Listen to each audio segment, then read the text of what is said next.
Hi, I'm Greg Denning. You know, yesterday we were at this incredible castle. I don't even know, Liechtenstein, I think.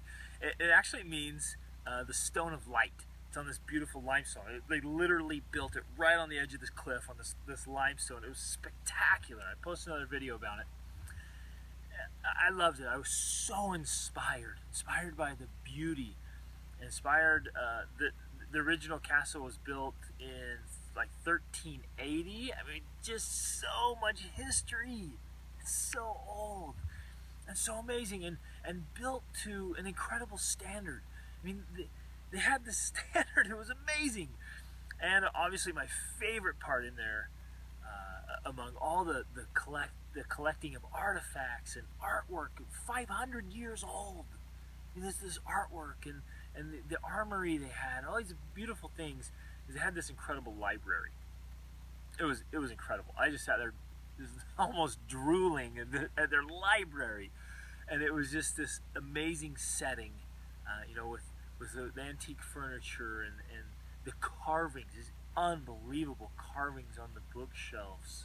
Everything was so immaculate. These amazing sets of books, and I asked about it, and it was mostly in French because the Duchess had French heritage, and you know, all the old stuff from her time, and she had put it all in there in the early 1800s. It was just immaculate, and I was so impressed by the culture that they had created, and that was passed on through generations. This culture of protecting and preserving art and beautiful things. They had collected in one room. It was in the 1600s. They had collected artifacts from hundreds of years before that. In the 1600s, this guy had this idea to save and preserve things and have statues made of his ancestors. It was so wonderful. So I wanted to share a few thoughts about setting up the kind of culture you want in your family. And culture will always triumph. I shared that in another video. Culture will always triumph. By culture, I mean it's what you do. It's who you are. So your family culture is that's just the way we are. That's just the way we live. It's almost the default. It's the things you habitually do all the time. It's how you interact with each other. It's what you do with your time.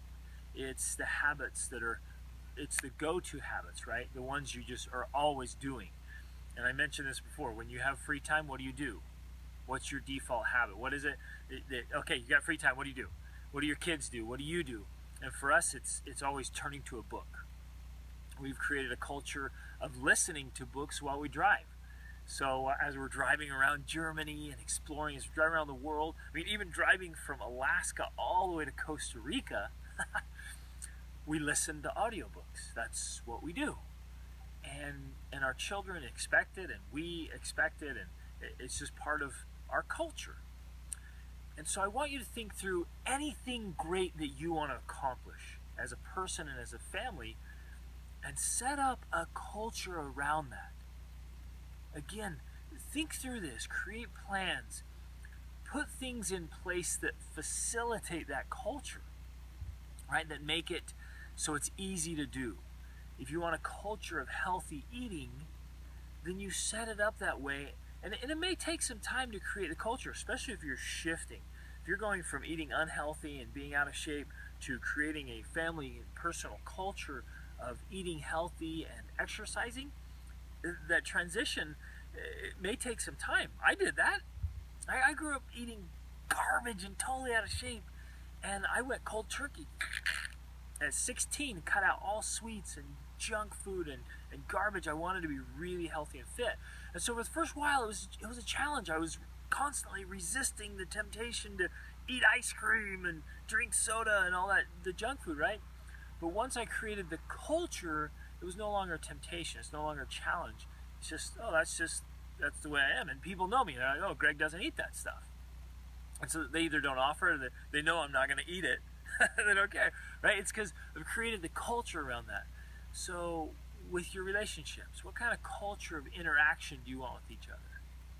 You know, a culture of holding hands, of hugging, of expressing love. That's what I wanted. I grew up in a broken home. I was out on my own at an early age, man, the loneliness was so bitter. And for a long time, not hearing the words, I love you, or not getting a hug. And that loneliness, it was brutal. And I knew I wanted that. And so in our family, we have a very strong culture of hugging and wrestling and playing, walking arm in arm, my arms around them, and all constantly expressing love.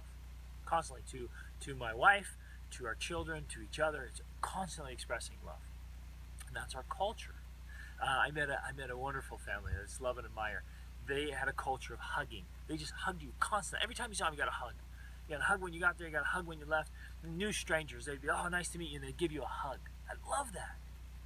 Right? In Latin America, you get the kiss when you meet. Right? Love that. Over here in Europe, we experienced you give the double kiss sometimes. What kind of culture do you want?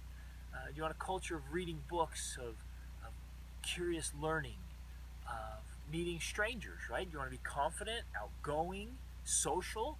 You want a culture of being socially confident and approaching new people and meeting people all the time. That's one of the cultures we're trying to foster with our children. And it's working. It's wonderful. Watch my older kids walk right up to a stranger and start talking to them. It's excellent. Right? You want that confidence and that competence. Do you want a culture of service? The default is thinking, how can I make a difference in somebody's life? How can I lift and build and encourage? Where can I look for opportunities? Instead of fighting the culture, right? You fight the culture and you're just like, oh, I forgot to do that. Oh, I got to write it down, write it on my hand, or put an alarm on my phone. The culture you set up is just what you do. And you want to foster that. Again, it may take time. You have to set it up so it grows. But I want to challenge you, carefully think through every great thing you want to accomplish and create and become, and you want your children to become, and then carefully and thoughtfully craft a culture around that so it becomes just what you do and who you are. And when people meet you or when they talk about you, they're like, oh yeah, that's who they are. They just do that. And wow, it's amazing, that's incredible. They just live that way. And it's no longer this challenge or this struggle, because it's who you are becoming and how you're living. And you can set that up. So be really intentional about it. Spend some time writing and thinking and really put in the work.